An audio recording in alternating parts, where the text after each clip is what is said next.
जब एक 20 साल की लड़की ने एक बूढ़े आदमी से शर्त लगाई तो गांव की पंचायत वालों के सामने क्या हुआ, आइए जानते हैं। मेरे प्यारे दोस्तों, बहुत पुराने वक्त की बात है। हिंदुस्तान के संसारपुर गांव में इलियास नाम का एक लकड़हारा रहता था। वो बहुत ही गरीब था। उसके घर में सामान के नाम पर उसके पास एक कुल्हाड़ी और जानवरों के नाम पर एक कमजोर सा ऊंट और एक खच्चर था। किसी तरह वो अपनी इकलौती बेटी के साथ अपना बुढ़ापा गुजार रहा था। एक दिन लकड़हारे ने अपने कमजोर से ऊंट पर लकड़ी का गट्ठड़ लादा और अपनी बेटी से बोला, बेटी मैं शहर जा रहा हूं, शाम तक आ जाऊंगा। अगर मेरी सारी लकड़ियां बिक गई तो तुम्हारे लिए कोई अच्छा सा सामान खरीद लाऊंगा। बेटी बोली, आपकी मुराद पूरी हो बाबा, पर जरा होशियार रहना, क्योंकि बाजार में बहुत सारे लुटेरे लोग होते हैं। वहां कुछ लोग लूट कर पैसा बनाते हैं और कुछ लुट जाते हैं। लकड़ी बेचकर जल्दी से घर वापस आ जाना, मैं खाना बनाकर आपका इंतजार करूंगी। इलियास ने कहा, ठीक है बेटी, मैं तुम्हारी बात याद रखूंगा। लकड़हारा ऊंट पर लकड़ियों का गट्ठर लादकर बाजार की तरफ रवाना हो गया। कुछ देर बाद शहर में पहुंचकर एक तरफ खड़ा हो गया और आवाज लगाने लगा, लकड़ियां ले लो, सूखी लकड़ियां ले लो। काफी देर के बाद एक सेठ की नजर उस लकड़हारे के ऊपर पड़ी। सेठ बहुत कंजूस था। सोचने लगा, इस फटीचर बूढ़े को तो आसानी से ठगा जा सकता है। वैसे भी वो शक्ल से ही पैदाइशी बेवकूफ लगता है। ये सोचकर वो लालची सेठ लकड़हारे के पास पहुंचकर बोला, ए लकड़ी वाले, क्या ये लकड़ियां बेचोगे? इलियास ने कहा, बिल्कुल बेचनी है साहब, लेकिन आप कीमत क्या देंगे? सेठ ने कहा, तुम ही बताओ क्या कीमत लोगे? इलियास ने शर्माते हुए कहा, 2 रुपए दे देना। सेठ ने कहा, यह सौदा तो महंगा है। खैर, क्या तुम 2 रुपए दे देना। लकड़ियां जैसे हैं वैसे ही बेचोगे, यानी उसी तरह बेचोगे, कोई परेशानी तो नहीं होगी? इलियास लकड़हारा बोला, बेच दूंगा साहब, भला इसमें मुझे क्या परेशानी हो सकती है? तो फिर ठीक है, ये लो 2 रुपए और अपने इस मरिया लूंट को लेकर मेरे पीछे पीछे आ जाओ। ठीक है साहब जी। 2 रुपए लेने के बाद लकड़हारा इलियास अपने ऊंट को लेकर सेठ के पीछे चल पड़ा। आज तो कमाई अच्छी हुई है, सोचते हुए लकड़हारा सेठ के पीछे खुश होता हुआ चला जा रहा था। कुछ देर बाद सेठ लकड़हारे को लेकर अपने घर पहुंच गया और बोला, लकड़ियां यहीं छोड़ दो और तुम जाओ। जैसा साहब का हुक्म कहकर लकड़हारा जैसे ही ऊंट से लकड़ियां उतारने लगा, सेठ गुर्राते हुए बोला, ओ बेवकूफ लकड़हारे, रुक जाओ, ये तुम क्या कर रहे हो? साहब, मैं तो ऊंट से लकड़ियां उतार रहा हूं ताकि मैं ऊंट को ले जा सकूं।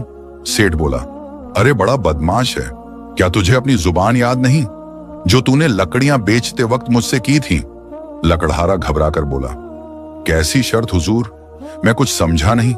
साहब, मैंने आपको 2 रुपए के बदले सारी लकड़ियां दे दी हैं।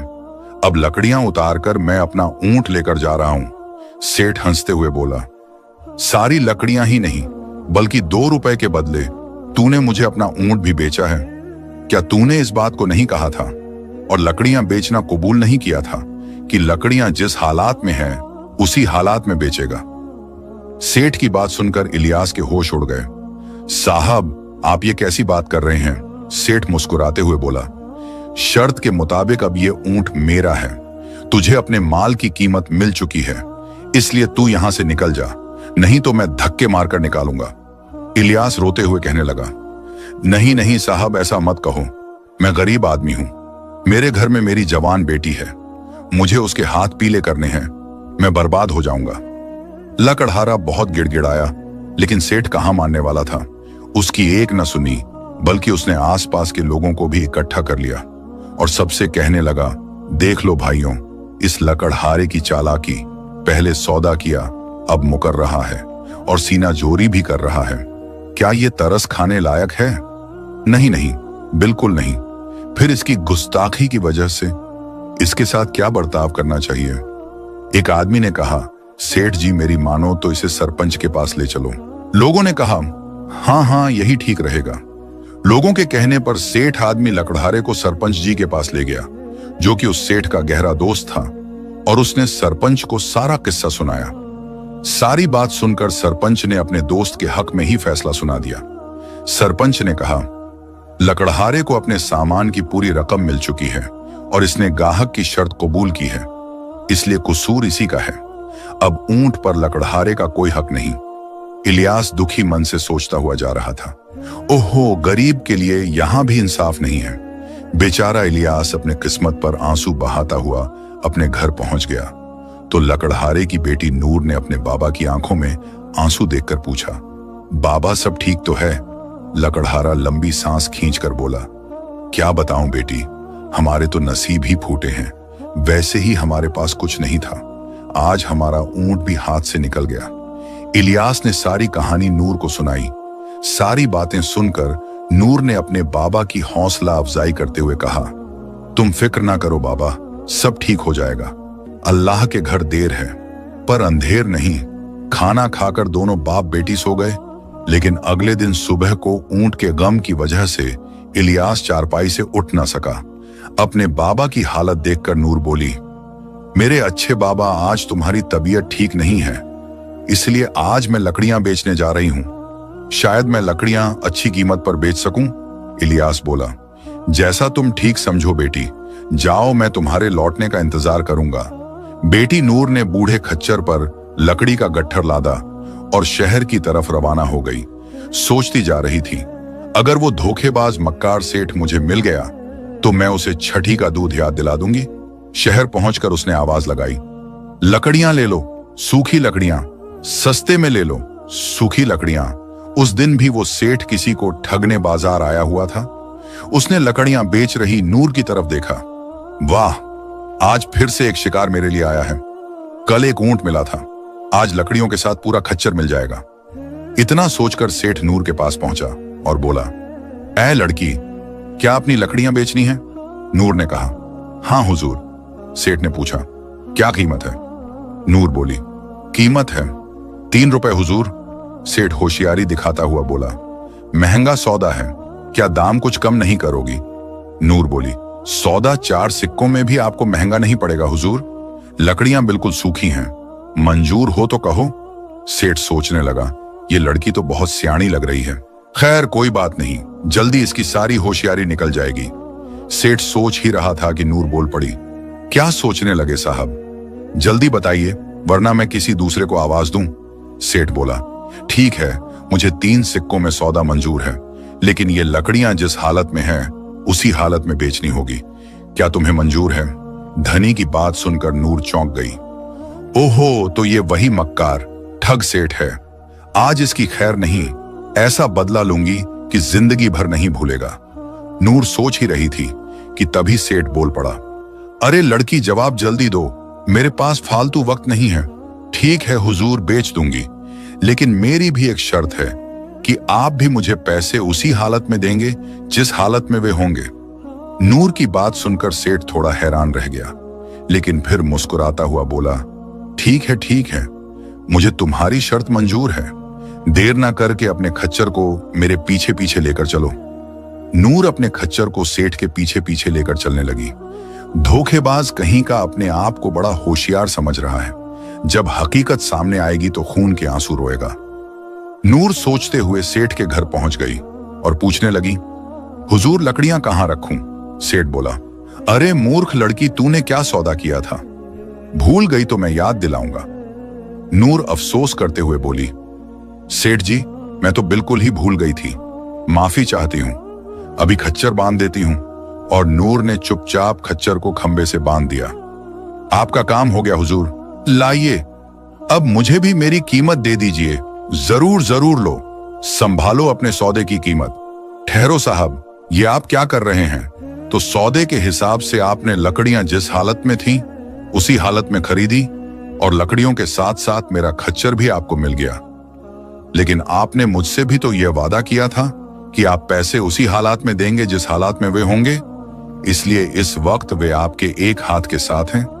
इसलिए आप सिक्कों के साथ साथ अपना एक हाथ भी मुझे दीजिए, और शर्त और सौदे के मुताबिक आपको ऐसा करना ही पड़ेगा। लाइए, सिक्कों के साथ अपना एक हाथ भी दीजिए। नूर की बात सुनकर सेठ के होश फाख्ता हो गए और सेठ घबराकर बोला, क्या बक रही है लड़की? नूर ने कहा, बक नहीं रही हूं सेठ जी, बल्कि इंसाफ की बात कर रही हूं। आपको सिक्कों के साथ अपना एक हाथ भी देना ही पड़ेगा। अच्छा, तुम्हारी ये मजाल, निकल जाओ मेरे घर से। नूर ने बड़े ठंडे अंदाज में कहा, ऐसे नहीं सेठ जी, अब तो मैं यहां से अपना हक लेकर ही जाऊंगी। और नूर जोर जोर से बोलने लगी, इसलिए वहां आसपास के लोग जमा हो गए। भाइयों बहनों, मेरी बात सुनो, मुझे इस धोखेबाज सेठ से इंसाफ दिलवाओ। सेठ का चेहरा पीला पड़ गया और दिल ही दिल में कहने लगा, हे भगवान, यहां तो लेने के देने पड़ गए। सेठ नूर से बड़ी आजीजी से कहने लगा, अरे बेटी सुनो, तो मेरी बात तो सुनो। नूर बोली, सेठ जी, अब तो मैं सिर्फ एक ही शर्त पर आपकी बात सुन सकती हूं कि आप पहले अपना एक हाथ काट कर दीजिए। सेठ कहने लगा, अरे बेटी, हाथ के बदले में तुम्हें एक ऊंट तुम्हारा, खच्चर और सारी लकड़ियां और इन सब के साथ 4-4 चांदी के सिक्के भी देने को तैयार हूं। भगवान के लिए लोगों को इकट्ठा मत करो। नूर भी अपनी जिद पर अड़ी गई थी। नहीं सेठ जी, मुझे ये सब चीजें नहीं, बल्कि तुम्हारा एक हाथ ही चाहिए। सेठ सोचने लगा, आज ये 2 टके की छोकरी मेरा सत्यानाश करके ही छोड़ेगी। नूर और सेठ का शोर सुनकर देखते ही देखते आस पड़ोस के बहुत सारे पड़ोसी वहां जमा हो गए और नूर ने उन्हें सारी बात सुनाकर आखिर में कहा, अब आप सभी फैसला करें कि शर्त के मुताबिक मुझे सिक्कों के साथ साथ इसका एक हाथ भी मिलना चाहिए या नहीं। लोग बोले, जरूर मिलना चाहिए, हाँ मिलना चाहिए। एक आदमी बोला, सेठ जी, कल इसी शर्त के मुताबिक तुमने एक गरीब लकड़हारे से उसका ऊंट हासिल किया था। आज तुम्हें भी अपना हाथ इस लड़की को देना होगा, बिल्कुल देना होगा, वरना हम तुम्हें जबरदस्ती सरपंच जी के पास ले चलेंगे। क्यों भाइयों? हाँ, हम भी साथ चलेंगे। सरपंच जी का नाम सुनते ही सेठ का चेहरा खुशी से खिल गया। सेठ बोला, ठीक है, मैं सरपंच जी के पास चलने को तैयार हूं। मुझे पूरा यकीन है कि वो दूध का दूध और पानी का पानी कर देंगे। सभी लोग नूर और सेठ के साथ उसी वक्त सरपंच के पास पहुंचे, जो सेठ का बहुत तगड़ा दोस्त था। और लेकिन बात का किसी को नहीं पता था। लेकिन वो भी सारा किस्सा सुनकर उलझन में पड़ गया और सोचने लगा, अगर मैं अपने दोस्त का पक्ष लूं तो सारे लोग मुझे धोखेबाज समझेंगे। और ये बात काजी तक पहुंच गई। तो मेरी खैर नहीं, सरपंच ये बात सोच ही रहा था कि नूर बोली, मुझ गरीब के साथ न्याय कीजिए सरपंच जी, और मुझे मेरा हक दिलवाए। सरपंच सारी बात सुनकर इस नतीजे पर पहुंचा कि कसूरवार सेठ ही है और तुम्हारी मांग जायज है। लेकिन बेटी, तुम एक इंसान का हाथ लेकर क्या करोगी? अगर मेरी बात मानो तो हाथ के बदले जो कुछ भी ये सेठ दे रहा, उसके अलावा एक घोड़ा और ले लो। नहीं सरपंच जी, मुझे तो शर्त के मुताबिक इसका एक हाथ ही चाहिए। सरपंच ने नूर को बहुत समझाया। उसके बाद नूर बोली, ठीक है हुजूर, जब आप कहते हैं तो मैं 50 घोड़ों के बदले में अपना दावा वापस ले सकती हूँ। सेठ नूर की बात सुनते ही बोल पड़ा, नहीं हुजूर, मैं इसकी ये मांग कबूल नहीं कर सकता, ये कीमत बहुत ज्यादा है। नूर बोली, सरपंच जी, अगर ये कीमत इसके एक हाथ से ज्यादा है तो मुझे एक हाथ ही कबूल है, लेकिन मेहरबानी करके आप देर ना करें और इसका एक हाथ काट कर मुझे दिलवाए। घर में मेरे बाबा मेरा इंतजार कर रहे होंगे। बेचारा सरपंच भी अपने दोस्त के बचाव के लिए कुछ नहीं कर पाया। वो मौका ही ऐसा था कि उसे मजबूरन सेठ से कहना पड़ा, सेठ, कसूर तुम्हारा ही है। शर्त के मुताबिक अपना हाथ काट कर दे दो या फिर 50 सोने की अशर्फियां दे दो, यही हमारा फैसला है। सरपंच का फैसला सुनकर सेठ के पैरों नीचे से जमीन खिसक गई, लेकिन मरता क्या ना करता। उसे नूर का मांगा गया सारा धन देना ही पड़ा। ले चतुर लड़की, ये 50 सोने की अशर्फियां, लेकिन ये मत समझना कि तू मुझसे ज्यादा होशियार है। नूर सेठ से कहने लगी, सेठ जी, सच बात तो ये है कि मैं आपसे ज्यादा अक्लमंद हूं, नहीं तो आजमा कर देख लो। नूर की बात सुनकर सेठ के दिमाग में एक विचार आया, चिड़िया खुद ही जाल में फंसने को तैयार है, क्यों ना अब मैं दूसरी चाल चलकर अपनी 50 सोने की अशर्फियां वापस ले लिए जाएं। कुछ देर सोचकर सेठ ने कहा, अरे बेवकूफ लड़की, अगर तुझे अपनी होशियारी पर इतना ही भरोसा है तो लगा ले एक शर्त। हम दोनों सबके सामने एक एक अजीब किस्सा सुनाते हैं, जिसका किस्सा बिल्कुल झूठा माना जाएगा वही जीतेगा। मैं 500 सोने की अशर्फियां दांव पर लगाता हूं, बदले में तुझे 50 अशर्फियां ही देनी होंगी। नूर भी सेठ की बात सुनकर झट से बोल पड़ी, ठीक है सेठ जी, मुझे मंजूर है। सेठ बोला, लेकिन मेरी 2 शर्त तुम्हें और भी याद रखनी है। एक तो ये कि हम दोनों में से कोई भी एक दूसरे को झूठा नहीं कहेगा। दूसरी है कि यहां मौजूद किसी भी आदमी ने यह कह दिया कि यह वाकया सच्चा है तो फौरन वो हार कबूल कर लेगा। अब बोल तैयार है? नूर बोली, तो मैं इन दोनों शर्तों पर भी आपसे अक्लमंदी का मुकाबला करने के लिए तैयार हूं। सेठ और नूर के मुकाबले के बारे में सुनकर सरपंच जी भी दिल ही दिल में अपनी खुशी को छुपाता हुआ तुरंत बोल पड़ा, मैं और गांव वाले तुम दोनों के बीच फैसला करेंगे। अपना किस्सा सुनाओ। सरपंच का इशारा समझते ही सेठ की खुशी का ठिकाना ना रहा और सेठ ने अपनी कहानी सुनानी शुरू कर दी। एक बार मुझे अपने घर में मक्के के 2 दाने पड़े हुए मिले। मैंने उन्हें खिड़की से बाहर फेंक दिया, लेकिन कुछ ही दिनों में उन दोनों दानों से एक बड़ा सा जंगल, 1 हफ्ते में ही मेरे घर के सामने मक्के के पौधे इतने बड़े और ऊंचे दरख्तों के रूप में उग गए कि उसका एक जंगल सा बन गया। उस मक्के के जंगल में अगर कोई ऊंट सवार या कोई मुसाफिर भी जाता तो कई कई दिनों तक भटकता रहता था। वो कैसा घना मक्के का जंगल था, निकलने का रास्ता ही नहीं दिखाई देता था। सेठ का किस्सा जारी था। एक बार ऐसा हुआ कि मेरी 10 बकरी मक्के के जंगल में घुस गई और सारी बकरियां खो गईं। मैंने जंगल में घुसकर उन्हें बहुत ढूंढा, पर बकरियां तो बकरियां, नामो निशान तक ना मिला। जब फसल का काटने का वक्त आया तो मेरे नौकरों ने फसल काट ली, लेकिन फिर भी मेरी खोई हुई बकरियां नहीं मिल सकी। उसके बाद मैंने अपनी बकरियों का ख्याल ही छोड़ दिया। अपने लिए कुछ मक्के का आटा पिसवा कर रख लिया और मैंने बाकी मक्का बाजार में बेच दिया। जितने की बकरियां थीं, मक्के की फसल को बेचकर उससे डबल नफा हो गया। एक दिन मैंने अपनी घरवाली से कहा, भगवान, इतने दिन हो गए मक्के का आटा पिसाए हुए, लेकिन तुमने आज तक मुझे उसकी रोटियां नहीं खिलाई। बीवी बोली, अजी अभी बनाकर लाती हूं। फौरन ही मेरी बीवी मक्के की रोटी और सरसों का साग लेकर आ गई। वाह, मजा ही आ गया। लेकिन अभी मैंने 2 लुकमे ही खाए होंगे कि अचानक मेरे मुंह से बकरी की आवाज आने लगी और मैं पूरी तरह से घबरा गया। इससे पहले कि मैं या मेरी घरवाली कुछ समझ पाते, एक बकरी मेरे मुंह से निकलकर कूद पड़ी। हम हैरान थे, ये क्या हो रहा है। पलक झपकते ही दूसरी, तीसरी और एक करके पूरे 10 बकरियां मेरे मुंह से निकलकर सामने चलने लगी। अरे, ये तो हमारे मक्के के जंगल में खोई हुई 10 बकरियां हैं। बस यही मेरा किस्सा खत्म हुआ। अब आप सब बताएं, मेरा किस्सा कैसा रहा? सरपंच तुरंत बोल पड़ा, मुझे तुम्हारे किस्से पर जरा भी यकीन नहीं हो रहा है। सेठ, तुम्हारी कहानी बिल्कुल झूठी है। वहां मौजूद सभी लोग भी बोल उठे, हाँ, सेठ की कहानी बिल्कुल झूठी है। ऐसा ना कभी हमने देखा और ना ही सुना। ऐसा कभी नहीं हो सकता। सेठ जी, सेठ दिल ही दिल में सोचने लगा, वाह, बन गया काम। लड़की को तो मेरी कहानी सच बतानी ही पड़ेगी, वरना उसे हार कबूल करनी ही होगी। सेठ इतना सोच ही रहा था कि नूर बोल पड़ी, वाह वाह सेठ जी, दरअसल आपका किस्सा मुझे पूरा सच लगता है। आप जैसे सेठ लोगों के साथ तो ऐसे मामले आम बात हैं। सेठ मुस्कुराकर बोला, तो मैं जीत गया। लाओ, मेरी 50 सोने की अशर्फियां मुझे दो और यहां से लंबी हो जाओ। नूर ने कहा, ऐसे नहीं सेठ जी, पहले आप सब मेरा किस्सा भी तो सुन लो, फिर फैसला होगा कि कौन जीता और कौन हारा। सरपंच ने हुक्म दिया। ठीक है, तो सुनाओ तुम भी अपना किस्सा। नूर ने अपना किस्सा सुनाना शुरू कर दिया। एक बार मैंने अपने गांव के बीचों बीच गेहूं का एक बीज बोया। अगले दिन उस जगह पर बादलों तक ऊंचा गेहूं का पौधा निकल आया और उसकी छांव पहाड़ों पर भी पड़ने लगी। सब गांव वाले तारीफ करने लगे। जब गेहूं पक गए तो मैंने उन्हें साफ किया और बोरी में भरकर 10 घोड़ों पर लदवा दिया। उसके बाद मैं अपने भाई से कहा, भाई अब तुम इन गेहूं को ले जाओ और शहर जाकर सारा गेहूं बेच कर आओ। मेरा भाई बहुत खुश हुआ और कहने लगा, बहुत अच्छा मेरी प्यारी बहना। उसके बाद मेरा बड़ा भाई अपने घोड़ों को लेकर शहर की तरफ चला गया। मेरा भाई चला तो गया, लेकिन 5 साल तक मुझे उसकी कोई खबर नहीं मिल पाई। उसकी याद में हम सब बड़े गमगीन थे।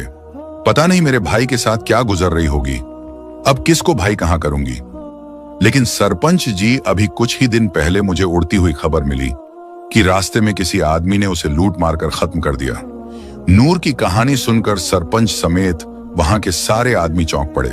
नूर ने कहा, हाँ हुजूर, बड़ी बदकिस्मत हूं मैंने तो हथियारे को ढूंढ पाने की उम्मीद ही छोड़ दी थी, लेकिन किस्मत ने मेरा साथ दिया और मुझे उस हथियारे के बारे में पता चल ही गया। सरपंच और सारे वहां खड़े लोग तैश में आकर बोल पड़े, कौन है वो खूनी दरिंदा? नूर ने कहा, वो मक्कार और कोई नहीं हुजूर, यही सेठ आदमी है जो सबके सामने खड़ा है। इसने अपने मक्के के जंगल में ही मेरे भाई को हलाक कर दिया था। तभी सरपंच और बाकी खड़े लोग चिल्ला उठे, नहीं नहीं, हम तुम्हारी बात को किसी तरह सच नहीं मान सकते। सरपंच घबराकर बोला, हाँ हाँ, इस लड़की की कहानी बिल्कुल झूठी है, ऐसा कभी सच नहीं हो सकता। नूर ने कहा, सरपंच साहब, अगर मेरी बात झूठ है तो सेठ जी से ही पूछ लीजिए। नूर की बात सुनकर बेचारे सेठ की आंखों के सामने अंधेरा छा गया। ओहो, मैं तो बहुत बुरा फंसा अपने ही जाल में।